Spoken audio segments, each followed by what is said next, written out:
ಭೂಗತ ಪಾತಕಿ ಛೋಟಾ ರಾಜನ್ ಬಂಧನವಾಗಿದೆ. ಇಂಡೋನೇಷ್ಯಾದ ಬಾಲಿ ದ್ವೀಪದಲ್ಲಿ ಈತನ ಬಂಧನ ಆಗಿರುವಂಥದ್ದು. ಛೋಟಾ ರಾಜನ್ ಭೂಗತ ಪಾತಕಿ ದಾವೂದ್ ಇಬ್ರಾಹಿಂನ ಮಾಜಿ ಸಹಚರನಾಗಿದ್ದಾನೆ.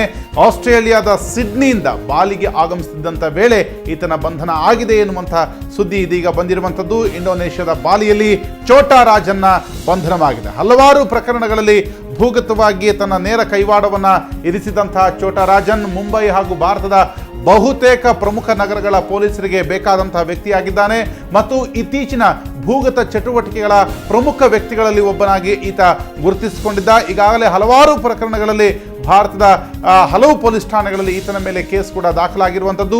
ಭೂಗತ ಪಾತಕಿ ಆಗಿರುವಂತಹ ಛೋಟಾ ರಾಜನ್ ಬಂಧನ ಎನ್ನುವಂಥದ್ದು ಇದೀಗ ಬರ್ತಿರುವಂತಹ ಸುದ್ದಿ. ಈತನನ್ನು ಇಂಡೋನೇಷ್ಯಾದ ಬಾಲಿಯಲ್ಲಿ ಬಂಧಿಸಲಾಗಿದೆ ಎನ್ನುವಂತಹ ಸುದ್ದಿ ಕೂಡ ಬಂದಿದೆ. ಆಸ್ಟ್ರೇಲಿಯಾದಿಂದ ವಾಪಸ್ ಬರ್ತಿದ್ದಂಥ ವೇಳೆ ಈತನ ಬಂಧನ ಆಗಿದೆ ಎನ್ನುವಂಥ ಸುದ್ದಿ ಇದೀಗ ಬಂದಿರುವಂಥದ್ದು. ಭೂಗತ ಪಾತಕಿ ಛೋಟಾ ರಾಜನ್ ಅರೆಸ್ಟ್.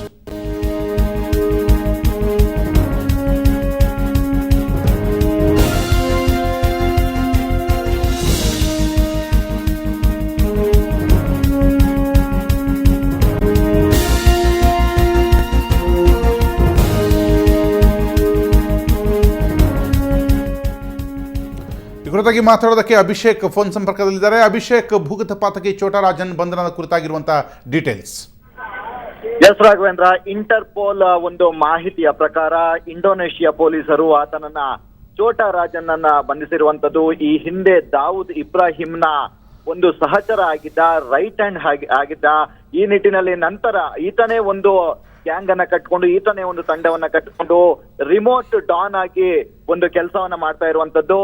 ಭಾರತ ಮತ್ತೆ ಅನೇಕ ದೇಶಗಳಲ್ಲಿ ಈತನ ಒಂದು ಬೆದರಿಕೆ ಪ್ರಕರಣ ಮತ್ತೆ ಹಫ್ತಾ ಏನಿದೆ ಆ ಪ್ರಕರಣಗಳು ದಾಖಲಾಗಿರುವಂತದ್ದು. ಭಾರತದಲ್ಲೇ ಅನೇಕ ಕೋಕಾ ಆಕ್ಟ್ ಗೆ ಸಂಬಂಧಪಟ್ಟಂತಹ ಒಂದು ಪ್ರಕರಣಗಳು ಇಲ್ಲಿ ದಾಖಲಾಗಿರುವಂತದ್ದು. ಈ ಹಿಂದೆ ಬನ್ನಂಜೆ ರಾಜನನ್ನು ಕೂಡ ಇದೇ ರೀತಿಯಾಗಿ ಒಂದು ಟ್ರ್ಯಾಪ್ ಮಾಡಿ ಒಂದು ಇಂಟರ್ಪೋಲ್ ಮೂಲಕ ಅದನ್ನ ಬಂಧಿಸಲಾಗಿತ್ತು. ಈಗ 3 ತಿಂಗಳ ಅಂತರದಲ್ಲಿ ಛೋಟಾ ರಾಜನ್ ಅರೆಸ್ಟ್ ಆಗಿರುವಂತದ್ದು.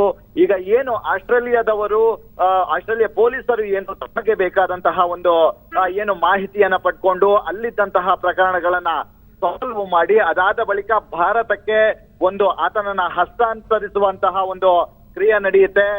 ಇದಾದ ಬಳಿಕ ಸಂಪೂರ್ಣವಾಗಿ ಇಂಡಿಯಾದಲ್ಲಿ ಇದ್ದಂತಹ ಹಲವಾರು ರಾಜಕಾರಣಿಗಳಾಗಿರಬಹುದು ಮತ್ತೆ ಯಾರ್ಯಾರಿಗೆ ಈತನ ಜೊತೆ ನಂಟಿತ್ತು ಅನ್ನುವಂತಹ ಒಂದು ಮಾಹಿತಿಗಳು ಕೂಡ ಸಿಗೋ ಸಾಧ್ಯತೆ ಇದೆ.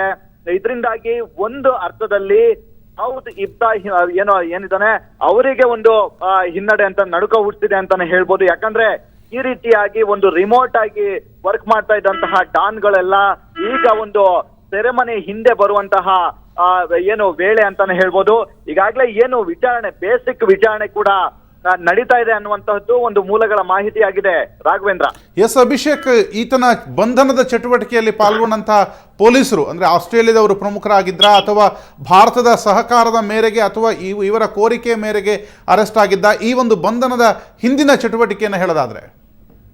ಎಸ್ ರಾಘವೇಂದ್ರ, ಒಂದು ರೆಡ್ ಕಾರ್ನರ್ ನೋಟಿಸ್ ಏನಿರುತ್ತೆ ಅದು ಒಂದು ರೆಡ್ ಅಲರ್ಟ್ ಆಗಿರುವಂತದ್ದು. ಎಲ್ಲಾ ದೇಶಕ್ಕೆ ಭಾರತದಲ್ಲೇ ಆತನ ಪ್ರಮುಖವಾದ ಒಂದು ಚಟುವಟಿಕೆ ತಾಣ. ಇಲ್ಲಿ ಏನಿದ್ರು ಬಿಲ್ಡರ್ಸ್ ಗಳಾಗ್ಲಿ ಮತ್ತೆ ಕೆಲವೊಂದು ಚಿತ್ರನಟರಿಗೂ ಕೂಡ ಈತ ಬೆದರಿಕೆ ಹಾಕಿರುವಂತಹ ಪ್ರಕರಣಗಳು ಈ ಹಿಂದೆ ವರದಿಯಾಗಿತ್ತು. ಇದೆಲ್ಲವನ್ನು ಕೂಡ ಕಂಪ್ಲೇಂಟ್ ಕೂಡ ಆಗಿರುವಂತದ್ದು. ಈ ಕಂಪ್ಲೇಂಟ್ಗಳು ಮತ್ತೆ ಬೆದರಿಕೆ ಹಾಕುವಂತಹ ಕೋಕಾ ಆಕ್ಟ್ ಏನಿದೆ ಈ ಹಿನ್ನೆಲೆಯಲ್ಲಿ ಇದನ್ನೆಲ್ಲವನ್ನು ಕೂಡ ಪ್ರಕರಣನ ದಾಖಲೆ ಮಾಡಿರುವಂತದ್ದು. ಈಗಾಗಲೇ ಎಲ್ಲಾ ದೇಶಗಳಿಗೆ ಒಂದು ಭಾರತದ ಒಂದು ಮಾಹಿತಿ ಏನಿದೆ ರವಾನೆ ಆಗುತ್ತೆ. ಈತನ ವಿರುದ್ಧ ಇಷ್ಟು ಕೇಸ್ಗಳಿದೆ, ಈತನ ಹಾಕ್ಬೇಕು ಅನ್ನುವಂತಹ ಒಂದು ಮಾಹಿತಿಯನ್ನ ಎಲ್ಲ ದೇಶಗಳಿಗೆ ರವಾನೆ ಆಗುತ್ತೆ. ಈ ನಿಟ್ಟಿನಲ್ಲಿ ಆಸ್ಟ್ರೇಲಿಯಾ ಪೊಲೀಸರು ಈ ರೀತಿಯಾಗಿ ಒಂದು ಖಚಿತ ಮಾಹಿತಿಯನ್ನ ಪಡೆದು ಒಂದು ಬಂಧಿಸಿರುವಂತದ್ದು. ಈಗಾಗಲೇ ಭಾರತಕ್ಕೂ ಒಂದು ಯಶಸ್ಸು ಅಂತಾನೆ ಹೇಳ್ಬೋದು. ಯಾಕಂದ್ರೆ ಹಲವಾರು ವರ್ಷಗಳಿಂದ ತಲೆಮರೆಸಿಕೊಂಡಿದ್ದಂತಹ ಒಬ್ಬ ಒಂದು ರಿಮೋಟ್ ಡಾನ್ ಏನಿದ್ದಾನೆ ಆತ ಒಂದು ಅರೆಸ್ಟ್ ಆಗಿರುವಂತದ್ದು. ಈತನ ಹಸ್ತಾಂತರದ ಬಳಿಕ ಇನ್ನಷ್ಟು ಕೇಸುಗಳು ಇನ್ನಷ್ಟು ಪ್ರಕರಣಗಳು ಆಚೆ ಬರೋ ಸಾಧ್ಯತೆ ಇದೆ ರಾಘವೇಂದ್ರ. ಥ್ಯಾಂಕ್ ಯು ಅಭಿಷೇಕ್, ನಿಮ್ಮೆಲ್ಲ ಮಾಹಿತಿಗೆ.